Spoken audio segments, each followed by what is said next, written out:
Hello and welcome. Today I want to share a tutorial with you for the perfect project to make before the end of the summer, which is this amazing backless knitted crop top. A few things that are good to know before you start this project would be how to cast on and how to cast off, as well as decreasing and increasing. I will demonstrate all of these as we go along, but this is my first ever tutorial, so I cannot guarantee that my instructions will be the best. The top is knit bottom to top, and we're going to start by knitting in the round, and then we will split the front and back panel. The back panel needs the most work, as this is where we will create the hole to expose your back. And if you are struggling to follow along with any of this, there are lots and lots of great, more detailed tutorials on how to do each of these steps that I am mentioning, so please feel free to look up any other tutorials that might help you create this piece. Before we begin, let's chat through some different yarn options and the different results you can get with different fibers. Generally, I would advise using some kind of cotton yarn to ensure your finished piece is nice and breezy for the summertime, like this first top that I am showing, which has a really lovely soft finish. My favorite yarn to use for these is actually a linen cotton blend. Linen and cotton are just the perfect summer fibers, and together they create this super soft and interesting texture. I love how this yarn has some bigger fibers mixed in with some smaller fibers to create this really interesting look, and just generally these tops came out super soft and stretchy, which is just all you need in summertime. Since we will be working in the round for this top, I'm just preparing my needles, and then the yarn I am using I got secondhand, and it's this viscose cotton blend. All of my tops have been made with 8mm needles. This can just be adapted to your desires. Bigger needles will obviously create bigger loops for the top. Talking about sizing and measuring, in this tutorial I'm not going to be giving you exact numbers of stitches you should be casting on, as I want this to be applicable to everyone, and I think it is the perfect project to experiment and also not be too strict about exact stitches. I feel like the mesh design allows for a lot of consistency errors, so we don't need to be super specific on exact stitches to be casted on. I would just start by making a little gauge or swatch with your yarn. Nothing specific, just make a little rectangle that you can then measure and compare to your own body measurements. For example, for mine, I just cast on 20 stitches and knit 20 rows, but like I said, this can be anything you like. It's just more about the measurements you will be taking and comparing. Once that's done, measure the swatch, both laying down width-wise and length-wise, and just note these measurements down somewhere. What I then do is take some measurements of myself, start with the widest part on your upper body, which in my case is my bust circumference, and then measure the length you would like the top to be from the shoulder, and also measure how long the armhole will be when you split the front from the back piece. You don't want the finished piece to be too tight around the arm, so make sure to get a good measurement here. Once the body measurements are taken, you can compare them to the measurements of your swatch and figure out how many of those swatches will fit into your body measurements. For example, my swatch was 20 stitches and it fits about half of my front body, so I know that I need at least 40 stitches for the front and 40 for the back. So I actually ended up casting on about 90 stitches since I didn't want the top to be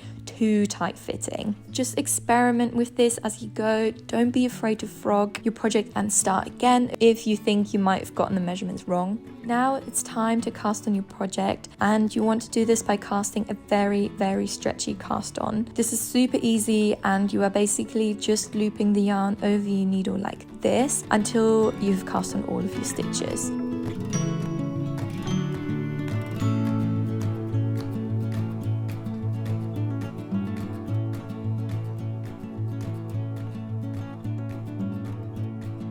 Once that's done, make sure your stitches aren't twisted. This can happen quite easily with this kind of cast on, so take your time to check that everything is facing the right direction before starting to knit in the round. Then it's time to start knitting. The first row might take a little longer, and again, take your time to make sure each stitch is picked up and knit. If you happen to drop a stitch, don't stress. You can easily just loop the yarn back on the needle and continue knitting. I think that's just the benefit of this really simple cast on. Now, how many rows you knit at this point is up to you. The more rows you knit at this point, the more coverage there will be on your back, and it will create a smaller hole. If you just knit a few rows, the hole at the back will be much bigger. For my top, I knit about 20 rows, which resulted in a smaller hole at the back and more overall coverage, but I have previously only knit 10 or 5 rows to start with, which made a much looser and more open top. Once you've reached your desired length, it is time to decrease and stop knitting in the round. This is what will open the hole up nice and even. This is where we start doing some very simple maths to figure out how much exactly you're going to want to decrease and how many stitches you keep on hold on your needle for each back panel. You want to divide the total number of stitches you cast on in 2. This will give you your front and back panel. You don't have to worry much about the front panel. This will just be knit back and forth in a rectangle, but the back panel is where we are shaping the hole to expose your back. So we want to decrease a few stitches at the bottom to open up this hole, and later on we will increase that same amount of stitches to evenly close the hole again at the top. The more stitches you decrease, the larger the hole will be, and the smaller each side panel around the hole will end up. Just as an example, I generally decrease 5 to 10 stitches each side, but this can again vary for everyone.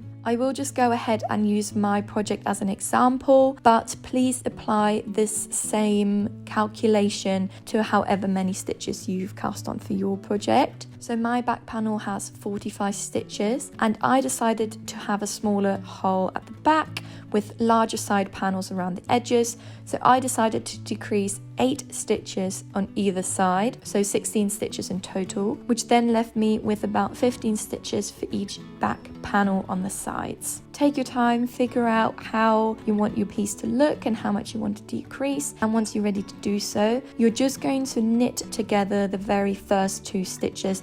It doesn't matter how you do this. Again, this top is very forgiving, so it doesn't really matter what decreasing methods you apply. So like I said, decrease your very first 2 stitches and continue knitting the row until the last 2 stitches. At the end of this row, you then knit together those last 2 stitches again, turn your work, and you guessed it, knit together first 2 stitches. You will then continue this until you've decreased the desired amount.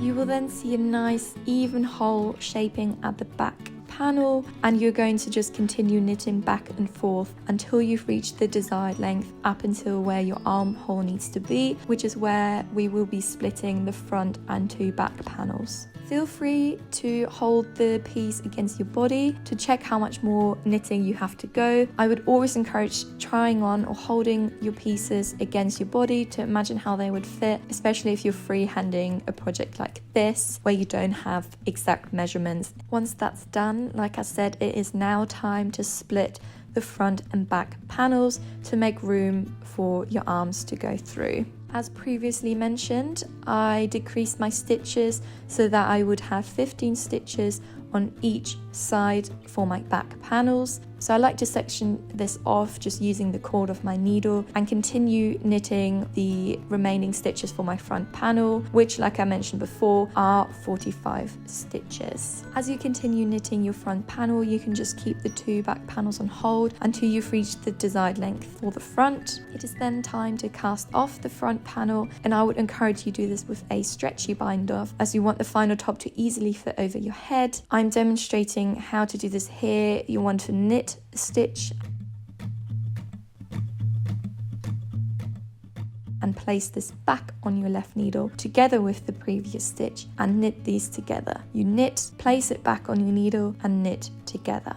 As you can see, you will be left with a really stretchy bind off. Here's an example of the top I made with a normal cast off, and you can see there's just absolutely no stretch at all, and it's a real struggle trying to put this on. The last thing you now have to do is finish your back piece. And again, let's do some very simple maths here to figure out your next steps. If you haven't already, count how many rows you knit for the front panel down from where you split the back and the front. For mine, I knit about 25 rows, and you're going to want to knit the exact same amount for your back panel. However, you need to take into account the fact that you also need to increase some stitches and that you will want a few rows at the top after the increase, similar to what we did at the bottom of the top, just to hold it together so you're not left with just a string right at the neck.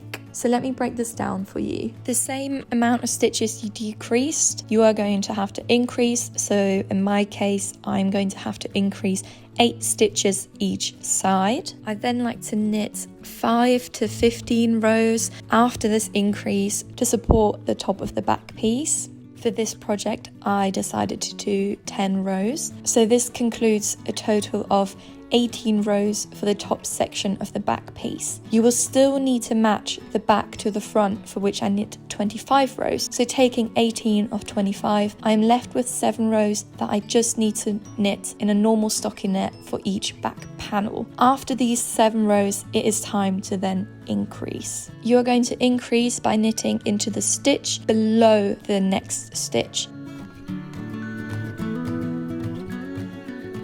and then continue knitting the next stitch as normal. Flip your work over and do the same. So you knit the first stitch and increase again into the stitch below the next one.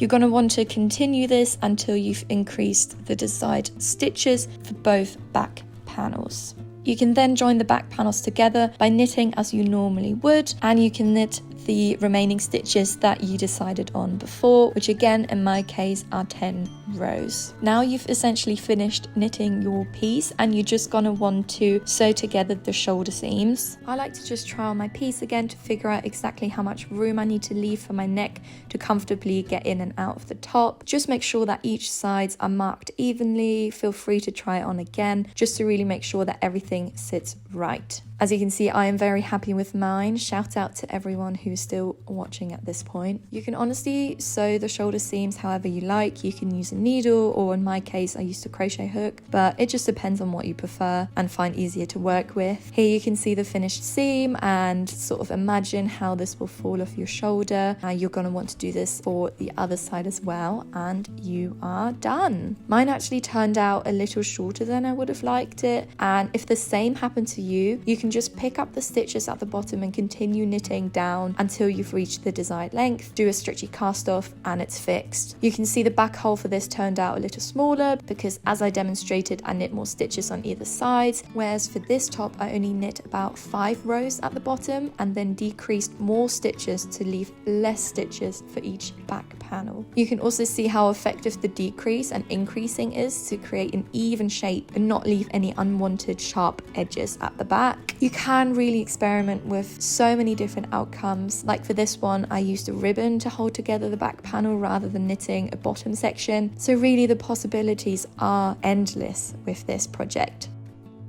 Short little interval because I think I might actually turn the top into a dress, and I'll pick up some stitches at the bottom and continue it downwards because I have a bunch more yarn to use up for this. I still have all of this to use up, and I think I might as well use it for this top and make it into a dress, just because I already have like all the other tops, and I feel like it would look really cute because at the moment it only hits me to here. But if I was to make it all the way down to like mini length and then over bikini, I'm onto something here.